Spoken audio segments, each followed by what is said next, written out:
ជំរាបសួរបងប្អូនទាំងអស់គ្នាថ្ងៃនេះខ្ញុំនឹងប្រាប់ពីរបៀបបត់ក្អីរបស់ Charlotte Cativa អញ្ចឹងដំបូងគឺយើងទាញខ្សែខាងក្រោមនេះបាទបន្ទាប់មកយើងផ្កាប់វាបែបហ្នឹងមក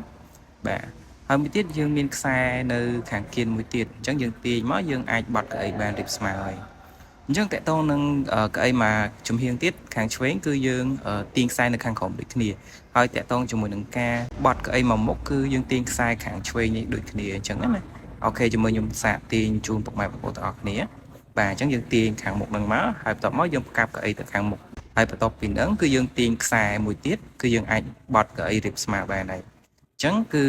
ការបត់កៅអីរៀបស្មើគឺបែបហ្នឹងហើយខាងកៅអីជួរទី3គឺយើងបត់ស្មើបានដូចគ្នាអញ្ចឹង